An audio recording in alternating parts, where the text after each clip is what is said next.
Well, welcome to Beyond Battlecreek. I'm Jeff Henry, your host, and today I'm joined with my friend Segun Lapidi. What's up, dude? What's popping, Pastor Jeff? Thanks for stopping by the podcast today. It's an honor. It's a pleasure. I never thought I'd be on here, so I just wanted to call my mom and tell her, "Mama, we made it." Listen, you have a face for podcast. I just want you to know. A face for podcast. Yeah. Well, most people listen to podcasts and not watch podcasts. My point is well made. Well, here we go. You can watch it on YouTube. You can listen to all of your favorite places where you get podcasts. Make sure you subscribe and comment and let us know. Let us know about the episode. But we're so glad to have you here. Yeah. Dude, you've been around Battlecreek for a handful of years now. Yeah, so 3 years. Thank you for having me. Yeah. But yeah, 3 years now, and it's been a journey. It's been a beautiful, beautiful journey. So I'm grateful to be here, grateful to be a part of this house. How did you start at Battlecreek? Yeah, so I remember there's a guy, he's a campus pastor as well, Josiah Guajardo, Pastor Josiah. Downtown Nation. Downtown Nation, yep. Love the Guajardos. He and I, we lived on the same floor at college. Okay. And so I remember we sat on the bed and we looked in each other's eyes and we said, "Hey, I think we're going to do ministry together." And it's as awkward as it sounds. It's literally as awkward as it sounds. And we were like, I think we're going to do ministry at some point. And so it happened. There you go. And he, after we both graduated, he hit me up and said, "Hey, man, I think we have a position open for you." And he said, as a student pastor, I did not like students. So I prayed about it, and I felt like that was the Lord. And that's where the journey began, 2018. And now, was that when Jinx launched? That was exactly. So you were when at Jinx the launch of the campus. Yep, I was at the launch. I didn't get fully hired until the 23rd of April. So but I showed up to the launch April 1st, and I was there. There you go. So, what is it like launching a campus? Man, it's easy. I'm just kidding. I'm kidding. No. I would say from a student pastor perspective, it's not fun. Like, there's not much you can look forward to. Your head's down a lot of the time, and it's just a grind season. But I think it's in those seasons where you get to build a team, build camaraderie with the staff. And we had such an amazing leader in Lucas Smith that it felt like it was a breeze. So sure. I'm grateful for that whole team. Man, shout out Jinx. Jinx is great. God's doing big stuff at Jinx, and you were able to be at Jinx for how many years? For 2 years, yeah. And obviously COVID hit and kind of cut my time short, but it was some of the best times. I made so many connections with families and students, and I inherited a youth group that was 7 deep. I mean, we were running 7 strong. Minivan, there you go. Minivan. And then by the time I was leaving, we were up to about 70, 80 kids consistently. So it was just so much fun to see God do his thing. There's a ton of energy at a launch. Yeah. You know what I mean? Like everybody's rallying behind something new. New always creates excitement. And so just to hear those fun stories of how God used you to be a starter and a builder and how that was a part of the giftings that he's given you to do that. And then for COVID to kind of change some of those Redirected things. it. So talk about that redirection and how God was moving you into a different season. Yeah, I like what you said that, God was kind of using the giftings that I actually didn't even know I had when we were launching. I didn't know things like launching a campus, the capacity to do that. Right. Leadership and casting vision, all these different things. I didn't know they were in there. So it was cool to see God do that, and something new, that came up was also in the COVID season. I felt the Lord impress on my heart that there was going to be a change. There was going to be a difference in job, but a consistency in calling, right? Like my job could change, but my calling remained the same. Sure. Is to reach all people all the time, to help them advance in their journey with Christ. And so, I realized that my season as a student pastor was coming to an end. And so I began to ask the Lord, what is that next step? And so the idea of young adults that he had placed in my heart 5 years prior began to just blossom. And so we're sitting here now talking about good old Creek. The Creek, that's right. Yeah. You mentioned that God started that in your heart 5 years prior. Yeah. Flesh that out just a little bit. Talk about some of the things that God has done in your past to get you to this passion that you have for young adults today. Yeah. You know, one, I always want to honor our house and just say that it takes a lot for a church to start a young adult ministry, because oftentimes young adult ministries kind of look different than the church itself, right? And they kind of stand on a silo or an island by themselves. But what I love about our church is we work so hard for alignment, and we work so hard to be in stride with the vision of the church. Right. And so it's evident that it's not just my passion, it's the church's passion. It's Battlecreek Church's passion. And so God, being so wise in everything he does, he spoke this to my heart about 5 years prior, before it really actually came to fruition. I remember I was at another church, and I remember the Lord speaking to my heart saying, hey, you're going to be a young adult pastor. Now I'm thinking, oh yeah, Pastor Jeff, this church, I'm going to do it here. Sure. I'm excited to do it here. But months after that word, I felt like the Lord had spoken over my life, the young adult ministry closed down, and it was over. So now I'm like, Lord, you're a liar. You did not tell me that I'm going to do this, and then everything just goes awry. And so, you know, oftentimes I think a lot of us, we end up hearing a word from the Lord, and we think it's going to happen in a week, 2 weeks, a year, 3 years. But what if it happens in 5 years? Sure. Would you still hold on to the promise, right? And so it was weird. God got me to a place where I forgot about the promise, right? So I stopped clinging onto it like it was my manna and my bread. And then he brought it back around where he realized that, hey, you're ready for that season. That's good. So, yeah. And then we launched in the middle of COVID. In the middle of COVID, right? Everything is kind of, there's chaos. There are a lot of things up in the air, but we knew God was calling us as a church to launch a ministry targeted to a demographic and age where there was a major need for that. And that's when we launched the Creek. Yeah. So I remember August 1st was my first day transitioned fully from youth pastor to young adult pastor.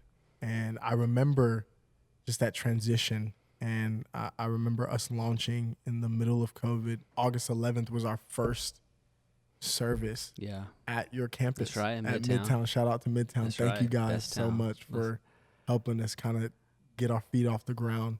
But I watched as God remained faithful to who he was, right? It wasn't, he didn't do it for me. He did it because that's just who he is, right?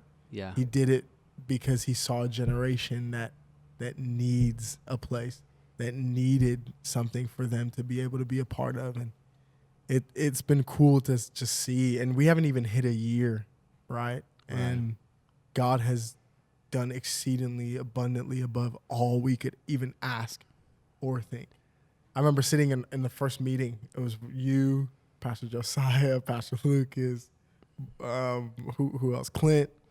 And I remember everybody were sitting in there, and we came up with this plan of, hey, if we have 100 people showing up to this thing, that's a success. It'd be awesome. It'd be great. We had no idea. We had no idea that God wanted to do so much more. Because you started in Midtown. We launched it. It was a great runway to get everything off the ground, get a team together, get some consistency, but very soon, within a matter of 2-3 weeks, you were at capacity in our little worship center. And so had to make a move. Yeah, part of that had to do with COVID. Obviously, we were trying to be safe at Midtown. And, you know, I think barring COVID, we would have remained there a lot longer, right? Yeah. But I think just with everything that was happening, we realized, hey, we have to pivot. We have to pivot fast, too. And that's what it's felt like for the last 10 months, is that everything, we're drinking water out of a fire hydrant, so to speak. But it's been fun because we've gotten to build a team that comes around the vision, right? That believes in the vision, Sure. that believes in what God is doing. And, one of our themes for the year has been this idea of so much more. And if you can see it on my shirt. I don't even know how to.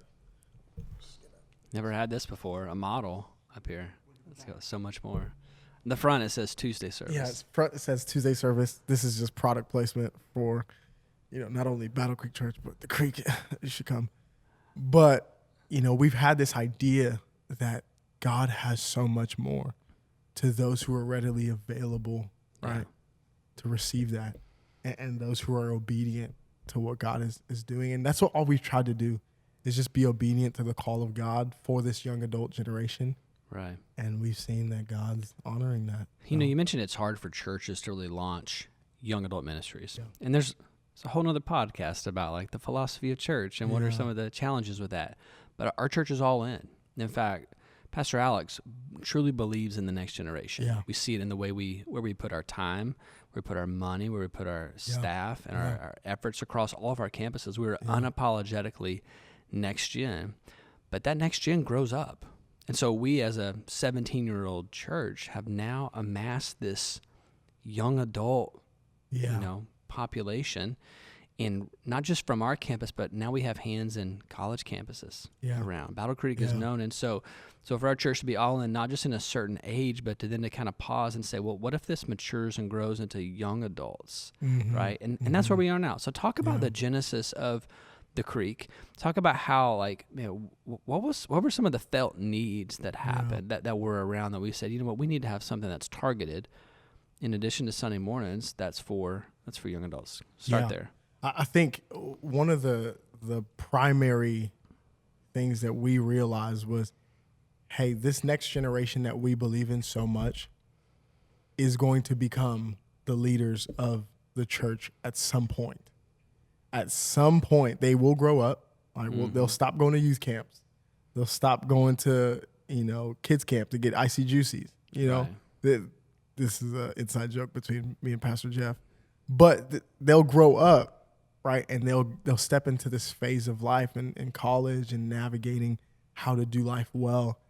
And one of the disconnects we've seen statistically is that a lot of students, young people, whether they're high school or they go off to just work, they drop off from the church until they get to about 30, 33, where they have a young family or they're now married and they just want to reunite with the church, right?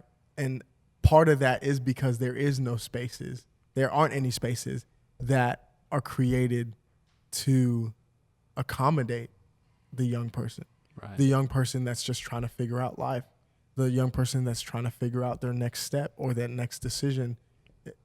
They don't necessarily have a space to express themselves emotionally, physically, or even spiritually. Sure. Right?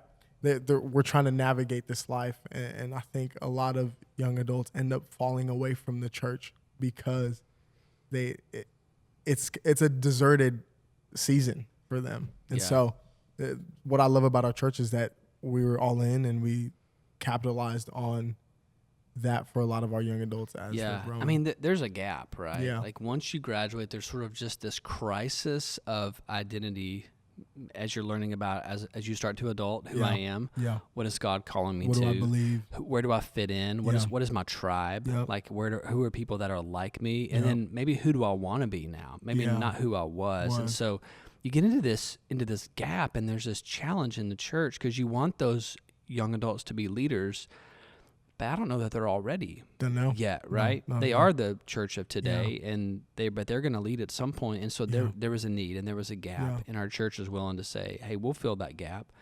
I think it's been really great to see that. And so, for you, like, what are some things that you're passionate about when you think about the Creek, when you think about young adults? And just so everybody's clear, the Creek targets who? When you talk about young adults, what do you? Who you target? So I oftentimes say this, and I think it's rude, but I think it's also very true. I think if you are wondering what a young adult is, you're probably past that season of life.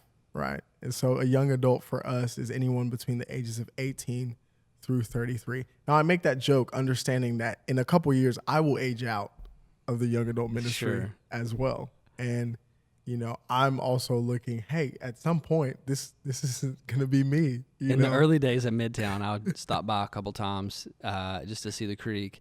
And there was a revelation for me. At one point, I looked around and I said, I'm the oldest person in the room. I'm 39. Like, I'm not that old, right? You're not that old. But I have gray hair. Yeah. I'm fully aware of that. Yeah. Like, I look a little different. And I look around, I was like, I'm the oldest person in the room. And I said that out loud, except the security guard, she elbows me and she says, no, I got grandkids. So it was me and the security guard, right? But it was, for me, it was such an awesome revelation to go, you know what? I don't have to be. This room is full of people leading their own people. Yeah. People on the Hello team, on the Connect team. They were running worship. Yeah. Everything was done by young adults for young adults. Yes. And it was so empowering just as a pastor to see what you guys are starting to set up and then now how it's evolved. Yeah. You know, 9 months later, it's been amazing. But as we think about young adults, 18 to 33-ish, right? However young you feel, right? What are some of the things that you're passionate about as you minister to that age demographic? You know, I think for me, you should always chase things that you are passionate about, because oftentimes if you're not passionate about it, you'll fall off, right? Sure. It'll just kind of be another dream that we chased, and it was like, oh, well, that was fun. But for me, I know I'm passionate about forming the character of Christ in our young people. I think oftentimes in churches growing up, for me, and even now at times, we make much of the gifting. We make much of, hey, Pastor Jeff, you're so gifted. You're such a good communicator. Let's develop that gift. Let's develop, you know, your hospitality. Let's develop these gifts, right? Right. But oftentimes we miss the character development piece, right? Jesus comes out of the wilderness 40 days and 40 nights, and he steps out and he preaches his first sermon, and his first sermon is a sermon on character. His first sermon is, blessed are the poor in spirit, for they will see God. Like that was his first sermon. And for me, if that's an indicator that your character truly does matter. Oh, yeah. Right? We have a lot of young people that are so gun-ho about, I'm going to do this, I'm going to change the world. But do you understand what it takes to change the world? Do you understand the integrity it takes to change the world? Do you understand the resolve it takes to change the world? Do you understand the fact that you have to suffer and harbor pain in seasons but still keep going? Like, do you understand what it actually takes to change the world? Your gifting's good. We're all gifted. But it's those with character that last, that do something. You know, this is the last thing I'll say about it, but I'm so passionate about it. That's why I'm talking about it. That's why I asked you. I knew you were, for sure. But you look at Peter and you look at John, right? They were to the closest to Jesus. Over the years that Peter was with Jesus, his character was just worked on.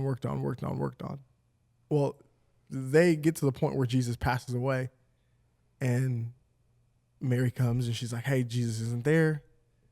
The Bible says that they both got up and ran to the tomb. John gets there first, right? Peter knows what to do when he gets there. There's a difference. John gets there first because of his youth. Peter knows what to do because of his character. Sure. So I realize that is so many young people, so many young adults, we have the gifting to get there. But will we know what to do when we do get there? Sure. So that's what I'm passionate about, man. And that's the whole reason we exist, so that the character of Christ would be formed in the generation. Good. I'm thinking about the illustration of an iceberg. Yeah. The 10% that you see is our talent. But what's most dangerous to us, the 90% is our character. Yeah. and it can either propel us forward to great success or can destroy us. Yeah, and those around us. And so I'm so thankful to have a ministry where we're pushing young adults to build that early. Character. Yeah. What are some observations of young adults? So maybe there's listeners to this podcast that are not young adult. They're learning about this generation. Maybe they're leading a community group, or they've got someone in their life that they know that's a young adult. What are some observations about this generation that we can highlight today? Maybe some of the challenges, but maybe also some of the joys that we may not see. For sure. One of the greatest things that I've noticed about young adults is we either have a problem waiting, so we go ahead of God. Sure. Or we're scared we'll fail, so we don't do anything. Right? There's two camps. There's those who hate waiting with everything in them, so they try to orchestrate and manufacture the God-given dream by themselves. Yeah. You see that in some of our generation, and those people you call them like, we hustle. We're trying to get the bag. We're trying to. You see those people. That's their terminology. That's their vernacular. Right. But then you look at another group of people, another camp, that says, "I'm too scared to even try, so I don't want to. I'm too scared to even take life by the horns, and seize the day or seize the moments that God places in front of me, so I don't even want to." Yeah. Right. All of that culminates in one thing, is having character enough to wait on God's timing and character enough to say, I'm going to go even in the face of fear. So for me, I've realized that, man, like we have a problem waiting, and then we have a problem waiting too long. It's a fine balance, isn't it? It's a weird balance. Yeah. It's a weird balance. But I hope and I pray that we are helping and teaching people how to walk that fine line through the help of the Holy Spirit. So yeah, definitely one of the challenges that they're facing. Yeah. What other challenges that you see in young adults? I think right now for us, we just, young adults are, it's a very transient age group, an age demographic. They're moving through life. They're going through college.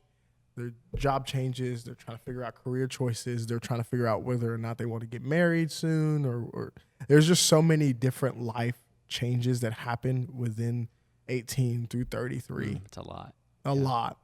And so as I've noticed that, I think the inconsistency of a young adult is very, very evident. Yeah. Right. So I don't know if I want to do it. I'm not sure.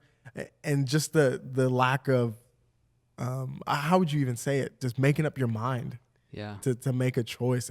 I see that a lot with our young adults. And so it's frustrating, but at the same time, it's encouraging because we're all trying to figure it out. Yeah. We're all trying to make it through. And you span like different family structures. You have single all the way through married with young kids. Right. And involved in there. I mean, 18 to 33 is a huge gap. Huge gap.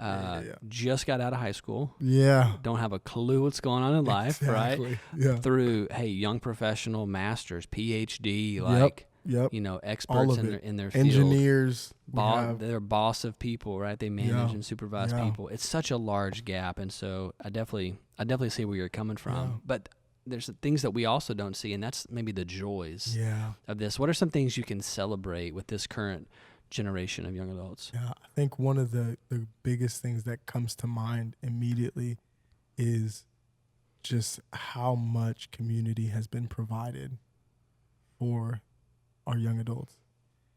We've gone from about 170 the first service to 260 every week now. Mm-hmm. And that isn't because there's anything new being preached.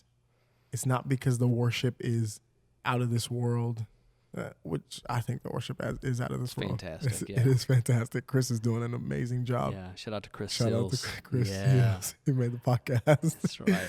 But he's doing a phenomenal job.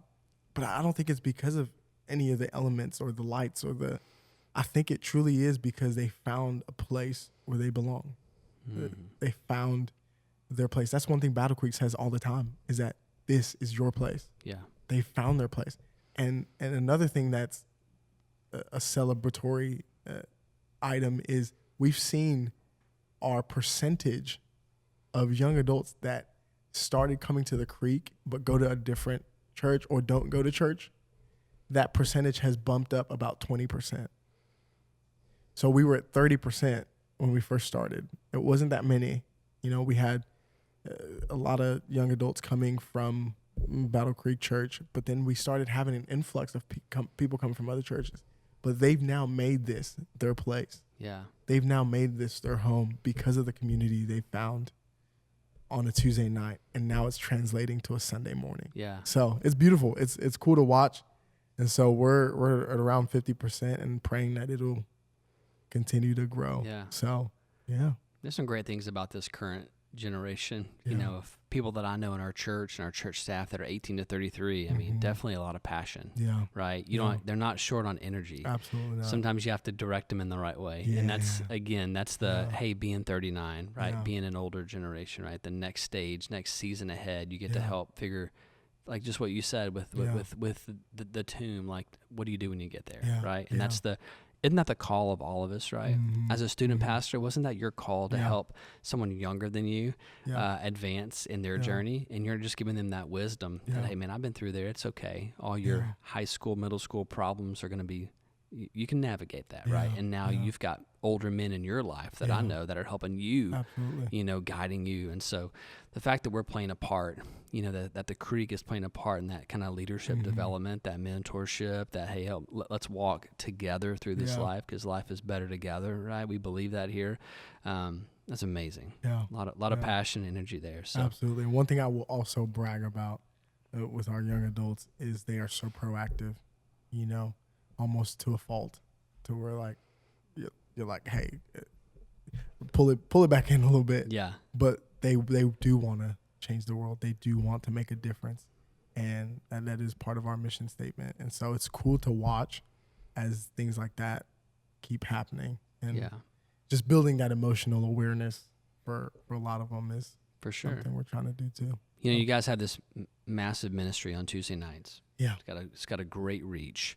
How do you balance the tension between starting a ministry on Tuesday nights, but also knowing how important the church is on Sundays? Yeah. How do you marry that? How do you push people from the Creek to what really is going to be a grown-up church? You know, that is the established church. That is God's plan for His people. How do you balance that? Yeah. One thing I tell our people at the Creek all the time is we are a supplement to your diet. We are not the main course. That's good. Yeah. We tell them all the time, I don't want to be your lead pastor. You know, I want to be someone that comes alongside you and helps you and supplements the full course meal that you'll get on a Sunday. Right. We're like the dessert at the end of a meal. All right. Right. All right. I would like to think so. Maybe we're like the broccoli. I don't know. No. But I would say we're the dessert that comes at the end of a fantastic meal on Sunday. So if you're not plugged in, you're living an unhealthy life. Yep. Like that's an unhealthy lifestyle. If you ate dessert all the time, you would have cavities, you would have stomach aches, low-key diarrhea. Like, you know, it's the first time diarrhea has been mentioned on the podcast. Made it to the podcast. It'd be amazing. Yeah. For a season. For a season. But long term, detrimental to your health. Absolutely. Yeah. And that's what we emphasize. It's like, hey, you don't necessarily have to come here. Go somewhere. Right. Don't just make this where you plant your flag and say, all right, this is my church. No, we're not a church. We're part of a church. Yeah. You know, so I tell them, make it to a Sunday morning. It's important. So yeah. Jesus he died for the Creek, and He died for the church. Yeah. The bride. So He's coming back for that. What's been challenging about starting a ministry? Yeah. Like the Creek? Ooh.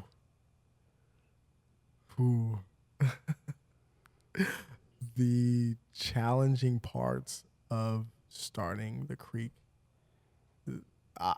I will, because for me, I'm like, the other stuff it's arbitrary, but I think this one has showed me how to rely on God the most, is going through seasons where you feel as though you are alone, right? I think for me, being the only person on staff for the young adult ministry, right, having to rely on God to bring in volunteers, having to rely on God to bring in people that would help beyond a Tuesday, right, because I need it. No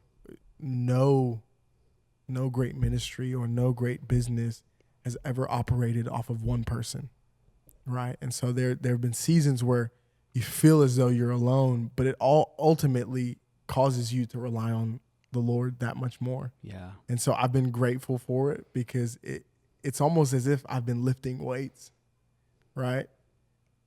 And now I'm getting stronger, but our team is getting stronger. sure, And inevitably the Creek gets stronger. yeah, And so that's been challenging. I think everything else, managing people and managing emotions, especially of young adults, yeah. yeah. But I mean, all that's fun. That's part of leadership. But just seasons where I felt alone has probably been the most challenging thing. What's been so encouraging to me, watching from the sidelines, cheering on the young adults and young adult ministry, is how bought in the volunteers have been. Yeah. I mean, how passionate they are about the Creek and building something for their people. Right. And that's just the wisdom of our leadership to say, hey, we don't need to hire a team. Because really, you're gonna get the most mileage, the most mile per hour, the people that are there, out of the people that are in it. Yeah. And so let them run hard. And so you've got a phenomenal team of volunteers. You got a leadership team that's killing 100%. it. You're putting out good merch. You're doing good stuff. It moved to downtown, and there's space, to really flex and to just kind of breathe a little bit. And so that's fantastic. As we think about what's coming up. We've just talked about for a long time about how it's been built, the foundation that it's on. Yeah. And but as you look ahead, what are some things that God has dropped in your inbox that you're like, I can't wait to see God do that? What are some hopes and dreams for the Creek? Yeah. Well, I don't want to let things out, too soon. Oh, for sure. You can I wanna veil it in such a way to give us a little teaser here, for sure. That you just see the trailer and not the full movie. But some things that, God has put numerical goals in my heart. So some of those would be, something I want to see this next year is 25 salvations. Come on. Right? God, I'm praying that he does more than that. Something I want to see is those same 25 people, whether it's in our church or elsewhere, get baptized, right? Yeah. That we see them walk that journey out from salvation to baptism to discipleship, and moving them along that process, and seeing the number of people that are, coming jump up from X amount to wherever God would have it, and just building a team that would be consistent and all these things. And, I think some of the things that we're planning to do with not just staying in the four walls, we want to do a lot of things outside so that people in Tulsa, one, can know who we are, but then see that, hey, there's a church here that actually doesn't just say, hey, come to us, we'll come to you. Yeah. And so one of those things that we're looking into is a rooftop party, at the Mayo. All right. That if we can pull that off, we'll know that there is a God. But we do know that there's a God. But, just things like that, super exciting and thrilling to look forward to. And I think God is really going to blow our minds. Mm-hmm. And he's going to shock the world. So let's go. I'm excited. So the summit, we're and we're launching our actual podcast. That's something that that's something that I forgot to say. June 27th, we finally got our podcast, and just the equipment to be able to record, and that was a blessing in itself. And we're going to launch that. So if you're ever tuned in, shout out and listen to the podcast. That's right. Check out the Creek podcast. So the summer's here. You guys have a little bit different schedule in the summer. Yes, sir. Yeah.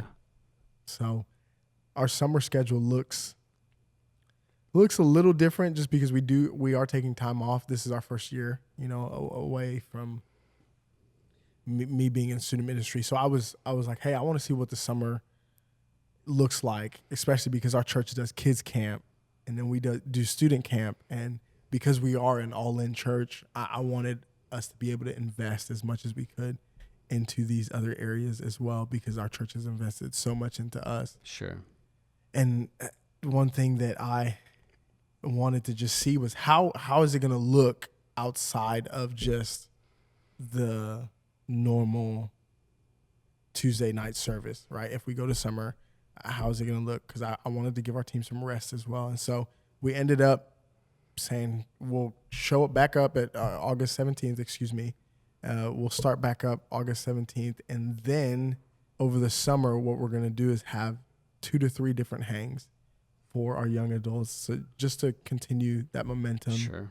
And build that community that we've been having. So that's awesome. All right. So if you're listening to the podcast, or you're watching this, you may have a young adult in your life that you know of, just graduated, maybe just moved to Tulsa, somebody that works in your office or lives down the street or in your apartment complex.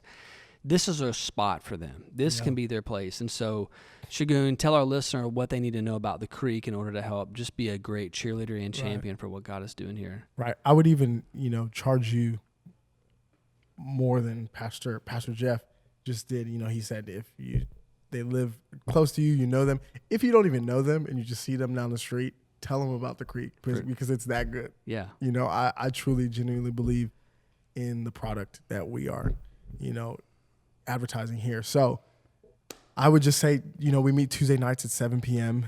We're starting back up August 17th, but prior to that, we will have 2 hangs.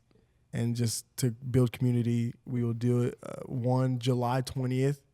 That will be our movie night. We're going to do a drive-in movie at Admiral Twin, and which all of this we'll post on our Instagram.